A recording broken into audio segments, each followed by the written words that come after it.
Uki, Abstapi Pikani, Pitaki. Hi, I'm Paula Michelle. I just got done greeting you in Blackfeet language, and I'm from the Southern Blackfeet tribe on the Blackfeet Reservation, and my Indian name is Eagle Woman. My Christian name is Paula Michelle. Hello, my name is Deanna Buck, and I'm from Fort Belknap, and I'm an enrolled member with the Assiniboine tribe. My name's Mia Lamble, and I am a junior at MSU-Northern. I'm from the Fort Belknap Indian Reservation, but I grew up in Rocky Boy. My name is Radium Wolf, and I'm from Browning, Montana, the Blackfeet Reservation. My mom is a Assiniboine and my dad is white from North Dakota, but I grew up on the res. I'm an enrolled Assiniboine member. My name is Jade Failing. I'm Fort Peck Assiniboine and Sioux. I was raised on the reservation.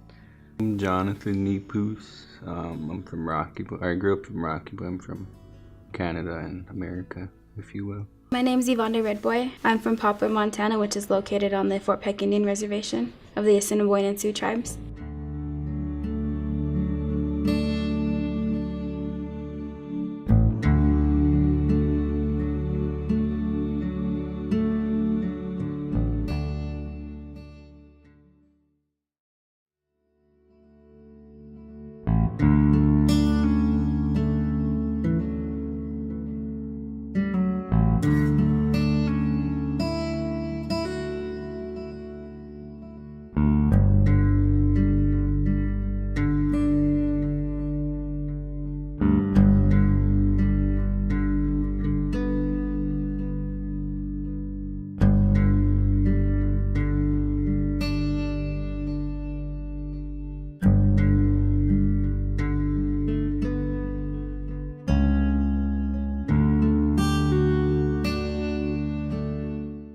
Not any two tribes are going to be the same. They all have different languages, origins, traditions, and it'd be a better idea just not to generalize them all as just Indian reservations or Native American tribes. All the tribes in Montana are a lot different. I'm an enrolled Blackfeet member, and I believe strongly in my culture and traditions. I still practice a lot of them.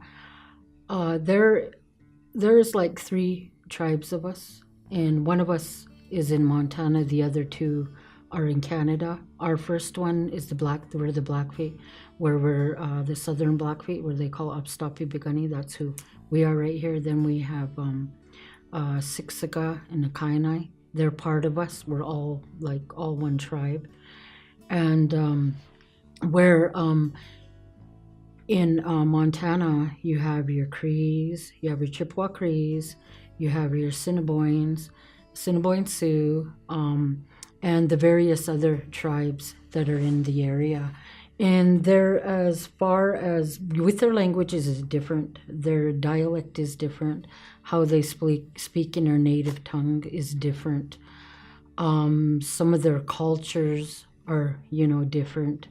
On Fort Belknap, there's Assiniboines and Grovans, and everything is totally different. I feel like, it's not like different, but the language is different. They have different sun dances, other ceremonies.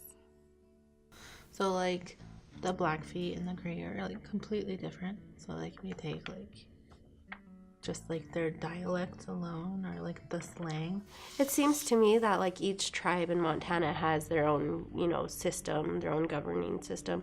It's all set up pretty similarly, with council and stuff like that. But to me, it seems that most tribes just kind of keep to themselves, to focus on their people, their community, their goals. When I think of diversity, I know that they are all diverse. I know that they all have different beliefs, different, stories that have carried on through the generations and stuff. But at the same time, I feel like, in a way, they're all the same because they all still have to struggle to keep that alive. And it's kind of just whatever was able to make its way through those generations, because they've had to come through so much, through an era of told to be being forgotten and supposed to be erased, and you're not supposed to have a language. And so whatever made it through those cracks and we still have today, I think is still really neat. But at the same time, I'm glad that they were all still able to keep certain characteristics that were personal to the tribe. I like the fact that, there's a lot of natives in Montana. It kind of makes me feel more home, because you look around the map of all the reses in the U.S., and there's like a small, little, tiny lots of land here and there. So for Montana to have that diversity, it feels awesome. But it's good to see diversity through all the reservations, because even if you go to Browning, you're gonna see Crees and Sioux, Grovant, all of them. You'll see them over there, and you'll see them over here too. So it's good that they're mingling and embracing each other in a better way. I believe that in some tribes, each of them have their own stories on how they came about. And that's, something that I think, each of our people, wherever tribe we are, to remember that. Well, it's like they're completely different. I don't know. It's hard for me to explain their differences, because it's like explaining how different you and I are, in a sense. Like, we come from complete different backgrounds, complete different places of origin, and that's how the tribes are, in the same way. Like, they don't have, their creation stories are different, and their languages are very different, and they have different dialects in their languages. Even with the Cree, for instance, the Cree in Rocky Boy, they have a different dialect than the Cree in Canada do. And even within themselves, I'm saying, they come from different, just like America, Southern people don't have the same accent as Northern people. Yeah, because with other races that don't know Native American and our culture and our history, they don't know that each tribe has different, beliefs, different traditions, different languages. We're not all the same. So you can have my opinion and my experience as a Sioux, but it'd be different from anybody else that you'd interview.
There is no generic American Indian. I feel like that is huge. I mean, look at me. You wouldn't think that I was Native, but I'm enrolled and I come from a really big family. I mean, everybody's different. Everybody's view is different. Even within the same tribe, they all have different views on it. We have two different tribes living on the reservation, and that's Assiniboine and Grovant. And even with that, living on the reservation, there is whether it's Assiniboine or Grovant, and even between those two tribes, There's just like different. I think that's why we like all like hanging out so much together, because we're all different. We're all from different tribes, different places, and different backgrounds, upbringings. Some are sheltered, some aren't. I have friends in classes who would say, you know, the teacher turned to me because I was the only Native American student and said, well, is that how it really happened? Or what do the natives say for that? Or what do the natives think about this? And I think it's, I think it's just a little bit, I don't like the word ignorant because it kind of sounds harsh, because the teacher doesn't always realize it. You know, I think that some of the times it's just the lack of awareness, and so they don't mean it in that sense, but that's essentially what it's coming down to. It's like, just because you're Native, somehow you know and breathe everything of every tribe that there's ever been, and that's just not the case. It does like differ from identity, because some natives aren't as traditional as others, so they don't know. I mean, that doesn't mean they're less Native. It just means they know less about their culture. And sometimes professors don't take that into consideration. Like an urban Native compared to like a reservation Native, they have completely different outlooks on being a Native American. And I've been asked, like, well, what do you think as a Native American? But like, what would that mean? You know, like, do it like as a modern Native American, as a Cree, as a traditional Native American, like, to be asked what Sweetgrass is to an urban Native, what if they don't know what that means? What if they don't know what that is because they weren't raised around it? So, like, I know quite a few Natives that were raised in Bozeman and Missoula that are not as traditional, and they don't know as much about their culture, but still that doesn't stop a professor from thinking that they know about their culture. And that's something that they don't take into consideration, I guess. Or that me as a 25-year-old would know the consensus of the Native Americans. Like, this is how we feel, you know, like I don't know. I'm only 25. So that's how I feel. And then he was reading some, like a poem or something from an Oregon tribe. He says to me, Radium, do you know how to pronounce this tribe? Did I say that right? And I'm like, I don't know. Is it a Montana tribe? And I'm like, it's obviously not Blackfeet. Like, I can't help you there. And it just made me like super uncomfortable. There's no same Native student. Yeah, it's just like every you know, you leave the res and there's different people. It's like that on the res. We're not all just one people thinking exactly alike. There's people that want to do science, and there's people that want to follow their culture, and there's people that are like right in between that want to kind of bring both worlds into it. But yeah, there's a lot of diversity, and a lot of individual diversity through Indian country. It's just everyday people trying to survive.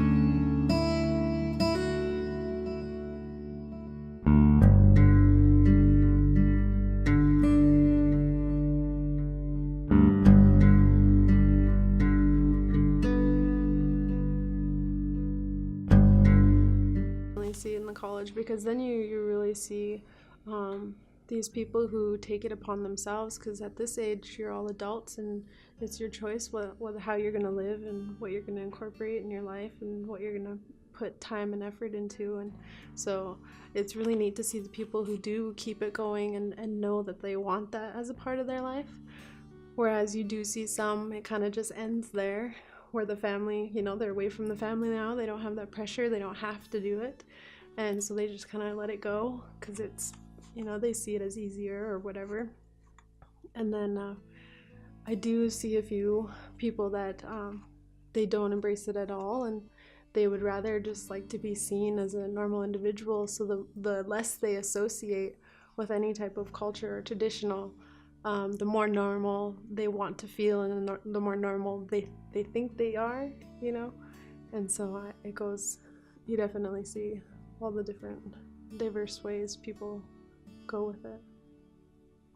Like Sundances, like I grew up going to those, and those happen every summer. And to this day, I'm still learning about what all, partakes in it, and, why you're doing it, who you're doing it for. I'm still learning all that. I mean, it's just not something that you could just write in a book and learn. And some of the practices and the things that happen in Sundances are not allowed to be recorded just because of how sacred they are.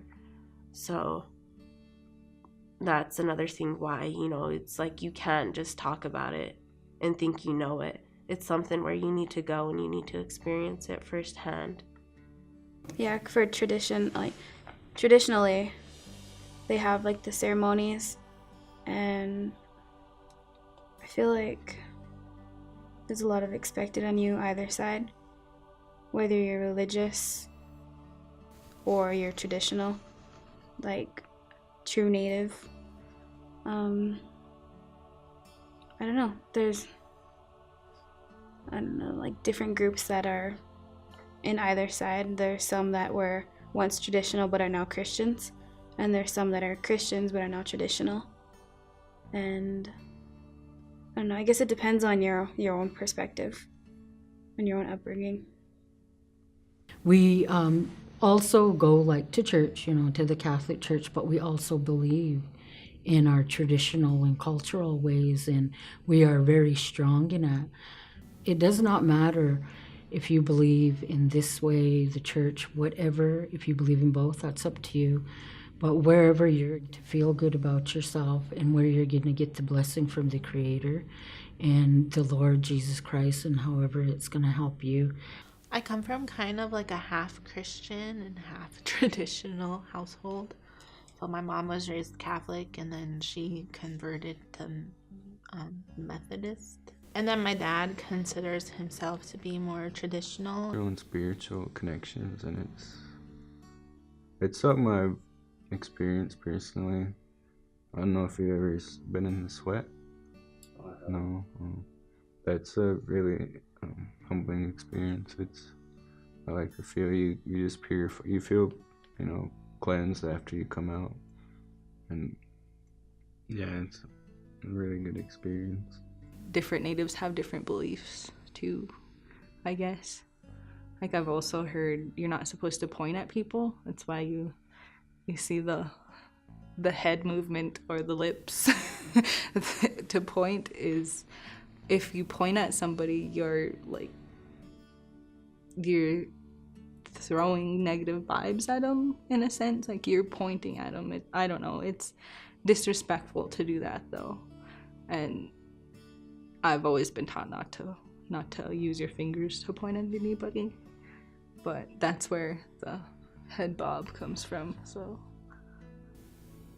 there's like some things that we do and do not do.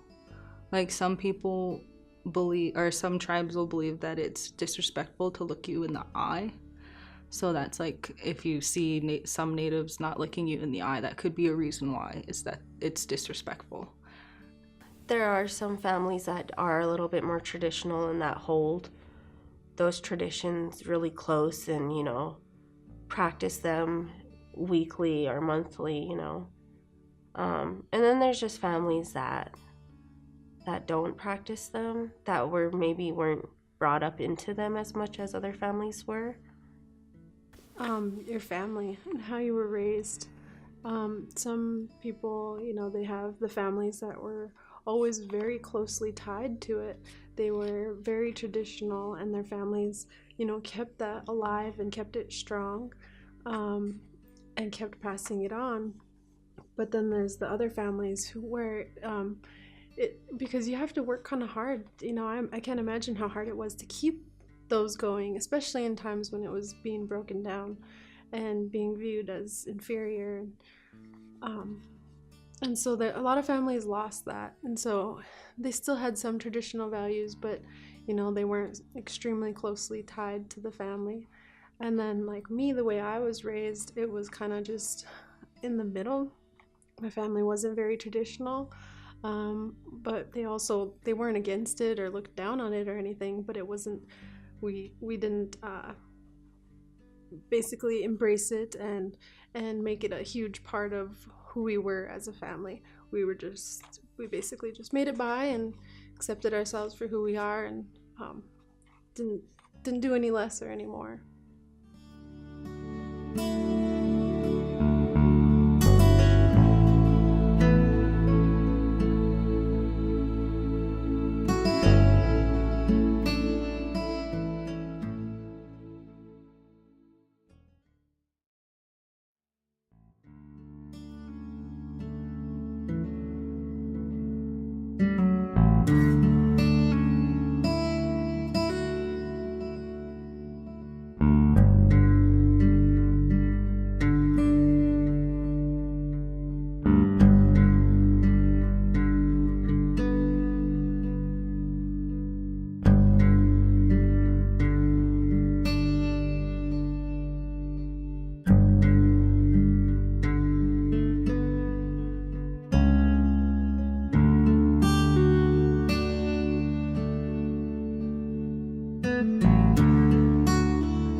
I guess it just kind of all goes back to like early civilization, like when we got forced and put onto those reservations. Like, it doesn't get like looked down upon, it just gets brushed over. Like, well, you guys should be lucky you have all that land, you guys are your own system, your own governing system.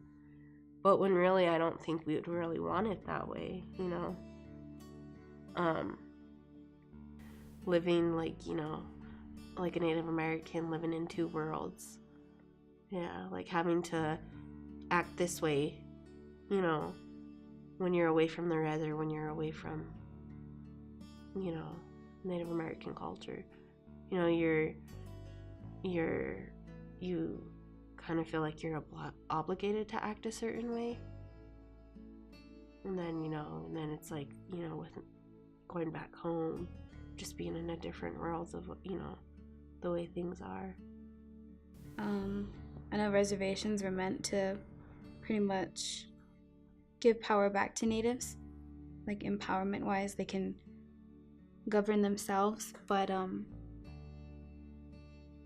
it feels like they were mostly set up for poverty and more oppression, I think, because I don't know, the reservations, it's home, but it can be depressing most of the time because there's not many opportunities there, and it feels like it's just set up that way.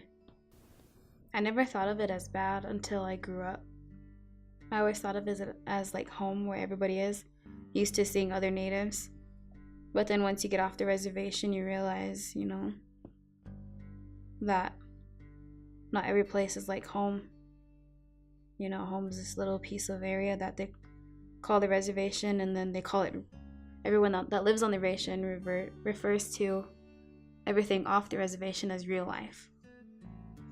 Yeah, I've met one girl who went to college here. She's new, from out of state, never met a Native American before, and she asked, as soon as she read my name on the door, she knew I was Native.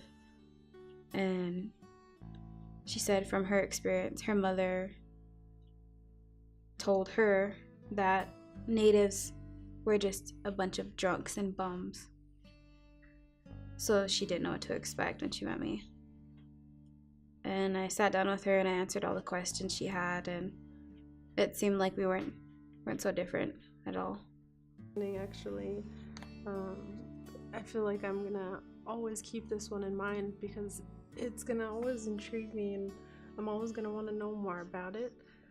I never thought about it under this light, the way they have it put here, because number two, you know, the Indian tribes had some form of transferable title to the land, you know, so not only are we saying that it wasn't even ours to begin with, because I honestly believe we've never viewed it like that. We knew that it was Mother Earth and that's who she was. It was never ours. It was never ours for the taking or ours for damaging or anything. That's why I think we always gave back. You know, we always replaced it or we always used it to the fullest. Because I grew up, you know, on the Riz, and it's like leaving a different country almost because of the laws and the way that you get looked at, I guess, when you're out in the how do you say it, the Western world, I guess, Western society. There's a basic understanding of what it's like to grow up on a res. Like, you could hear people joking around from one res and it sounds, you know, really similar to your reservation, so it's like, it's I don't know, I like it, my res, I don't know. A reservation is really just a small town, it's just a reservation, I guess. Growing up on a reservation, you're like around a lot of people that are the same color and the same like background as you, especially going to a reservation school your whole life. And it was like a culture shock when I got here. It's like here, like Havre, Montana, 25 miles from where I live, and I'm the darkest person in this room. Like, I was like, well, this is different. It's home to me. I was, you know, born in Browning, Montana. I lived on a reservation all my life. Of course, it's just like any town, I imagine, if they were... What I think is that, okay, there's a lot of stereotypes, and which probably a lot of it are true. You know, there's drugs, there's alcohol, there's all of that there. But you know, in every little city, it's the same thing. But the only thing is that it's a smaller environment, a smaller community, so then it's going to, you know, look worse. It was very family oriented. So like we'd go to my grandma's house every Sunday for Sunday dinner, family dinner, and yeah, I grew up with my family. I had a very sheltered life. Oh, they're like, oh, you seem really nice. Where are you from? And I say, oh, I'm from Browning on the Blackfeet Reservation. And go, oh, you're from Browning? Oh, well, I can't be friends with you because I heard you're gonna beat me up.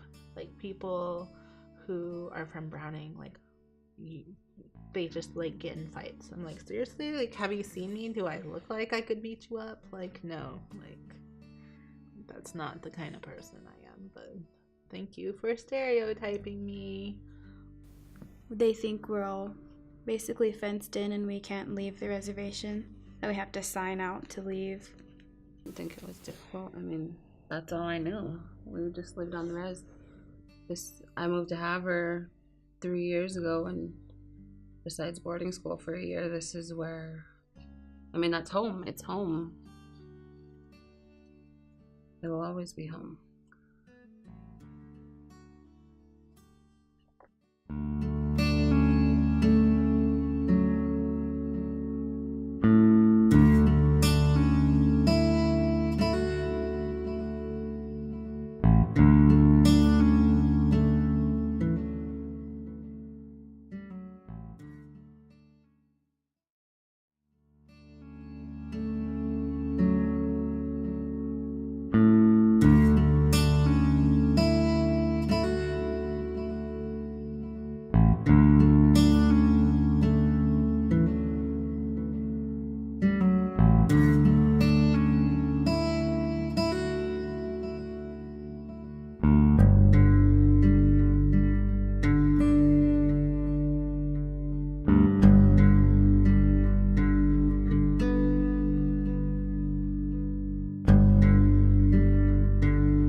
people were forced by the government to go to boarding school, not by their mom.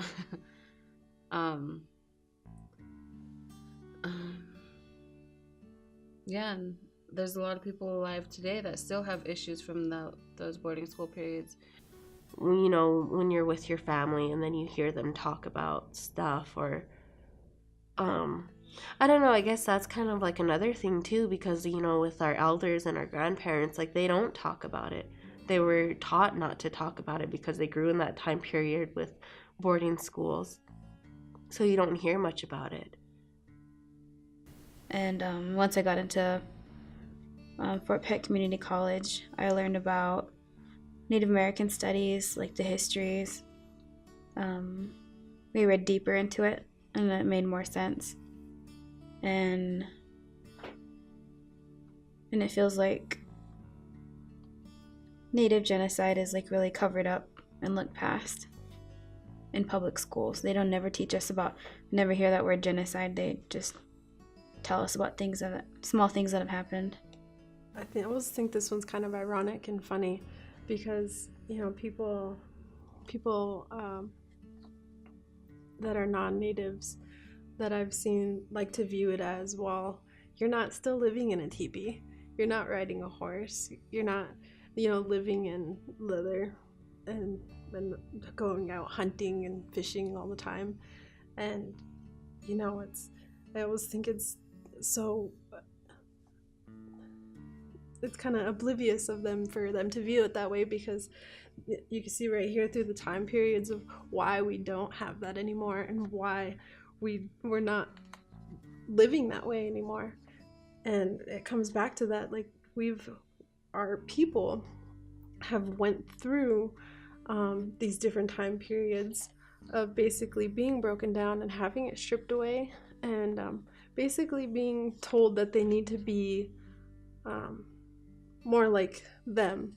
You know, at the time, the Europeans or whatever, we needed to be more like them. And so I think this one always will always be the one that I think of when people, you know, well, why aren't you still living in a teepee? Well, you know, it's kind of funny because we were forced out of teepees. So I think that's where I think of this one the most. We didn't choose to have it that way. We didn't choose, oh, we want to be like you guys, you know, oh, we're going to change. We're going to throw away our language. We're going to throw away everything we've known and learned about this earth because we want to be like you guys. My grandma went to a boarding school, and she's getting retribution from that. But she was told not to speak her language and all that stuff. But she still knows it. And when I was living with her, she tried to get me to speak it, and she had me going for a while. But I moved down here, and nobody really talks it down here probably because of that same reason. They were told it was bad and that it's not, even though it saved this country, you know, for being or losing that war. Just a lot about what the federal policies are on natives. Like, they have to prove that they're so much Indian before they could actually be enrolled. And even though natives looked at it as if you live there and you practice their ways, then you're a member, regardless of race, color, you know, all that good stuff.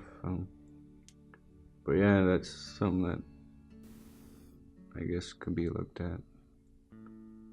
But just basic things like that are kind of controlling everyday lives of Indian people, even if they're off the reservation.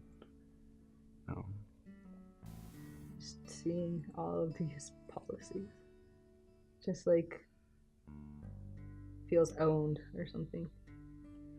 Like, we've just been these people that they push aside to different places, or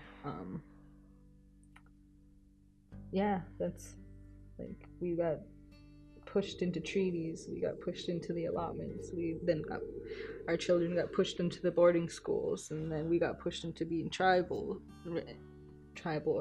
reorganizations.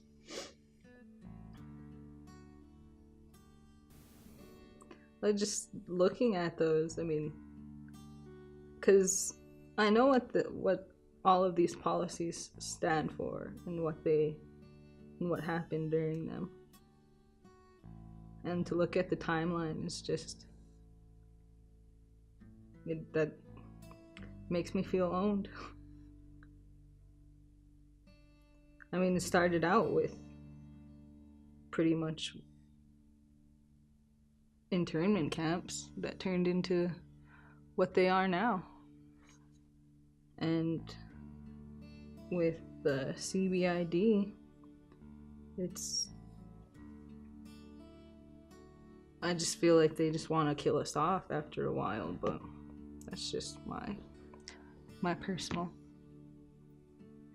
It's just sad to see the timeline after I looked at it. It's like, oh, that's what that is.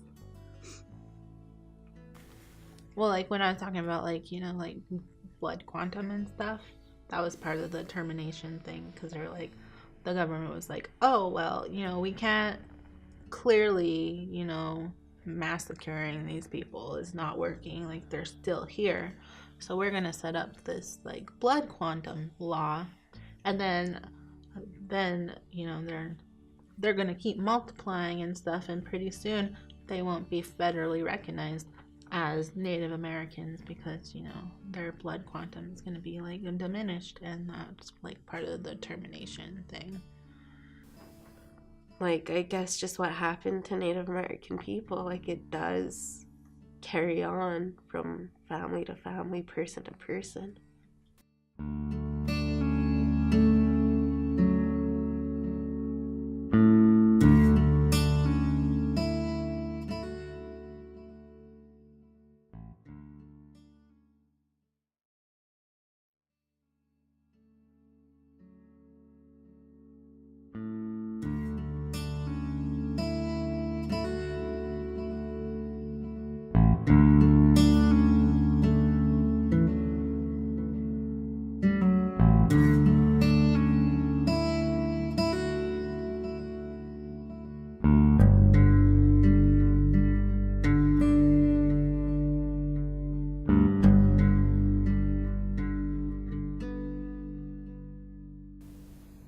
It seems like history books only scratch on the surface. They don't really get into the really nitty-gritty of how bad it was for them back then. It needs to be known what happened, because I know a lot of these younger students don't know. They don't know this. You know, they don't know the endurance that their grandfathers and grandmothers had to endure. Like, you only hear about Native Americans is when the settlers came in and met them. And they're like, oh, there's Native Americans that live here. And then this is, you know, who they are. This is what we found out. And it's like, no, we've been here before that. This is the way things were, and this is the way we lived. I guess that doesn't get much attention. They don't really talk about the mistreatment of Indians. They talk about just like wars with like the colonists and the natives that they were invading. They didn't really go into much detail, so you can't take too much from that. But once you learn about it when you're an adult, it's a lot different. I actually like this one a lot because it's constantly the one I go back to because of, you know, I feel like it's my roots, and I'm always apologizing and I'm always second guessing myself because I don't have that formal education in the history of how everything happened and the different time periods. And at the same time, this one kind of makes me realize that that's not my fault, you know, that's not you know, my fault that I haven't been taught that the way I should have been taught that, you know, everybody's not taught the way things were. And so just because I wasn't taught that throughout high school, and just because that wasn't in my history books, and just because I didn't have tests on that, doesn't mean that it didn't happen, and it doesn't mean that it was any less significant. a lot of the history that I know now that happened with Native Americans wasn't taught in high school, and I grew up on a reservation school. Yeah, just for the history of natives would be cool to be taught, because we learn a lot about what else goes on in the world, but not about what native knowledge was. Yeah, like in class the other day, they're talking about the Trail of Tears, and like I remember when I was going to school, we touched on it for like a day, maybe two, but when it came to the Pearl Harbor and all their battles and stuff, we would go for a week covering just that one subject, and it's important, it's history. And so I thought that was interesting that people are like, oh yeah, Christopher Columbus is amazing and blah blah blah. And I'm like, no, he like raped people and like enslaved other humans. Like it's not okay. He's not an okay human. I feel like we should have mandatory Native American history throughout the country, because there's kids who have no idea they have no idea what happened to Native Americans at all. The more like natives come out and publish the histories and get it out there, like it'll be the faster that more people will understand where we're coming from and understand what happened in the past and why we still feel the way that we do.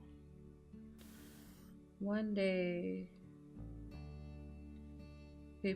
everyone will know Native side of the story, our side of the story, just as much as they know about everybody else, just as much as they know about George Washington.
I used to think this one was really neat when I was in high school and junior high, and I'm like, wow, tribes are sovereign.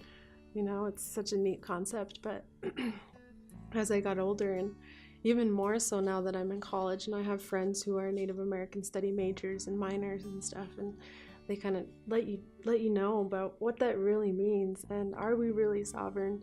And I'm just just now still learning that it's not sovereign. It's not as they try to make it out. We're really truly still right under their thumb, just like they need us to be, but at the same time with the belief that we're not. And so to me it's kind of all like a play on words. You're free but you're not free. So that's kind of how I view it. Even though it's tribal, I feel like it's still the government. I mean, I think it's still government run. It's usually government funds. It could be a good thing and then it could be a bad thing. I don't know, I guess the bad thing is like we're just limited on resources.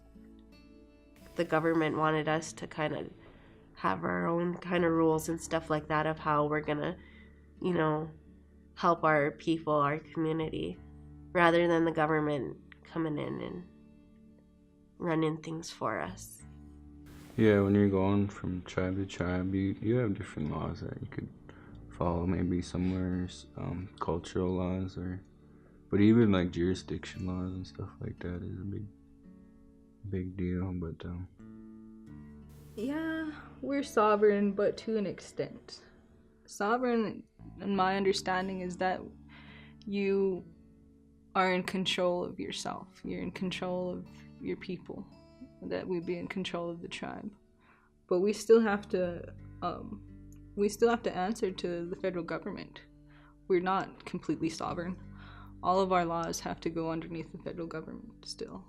We still answer to the federal government for money. Like, we're still underneath it. Sovereign, in my opinion, would be that we would be our own. If we have to, we'd be our own country, separate from the US. And that's, to me, what sovereign means. I feel that as being a sovereign nation, we don't have as much rights as we should. All tribal nations claim to be sovereign, but technically we're not sovereign because we have to abide by the tribal laws, the federal laws, and the state laws also. So really, we're not sovereign at all. We're just, we just have. They make you think it's sovereign because you have your own governing board, your own laws and jurisdictions, but you're also right under federal government. I kind of think of it as like a branch. Like, here's the federal government, and then it veers off into tribal. So tribal sovereignty isn't really its own thing. It's just like an idea.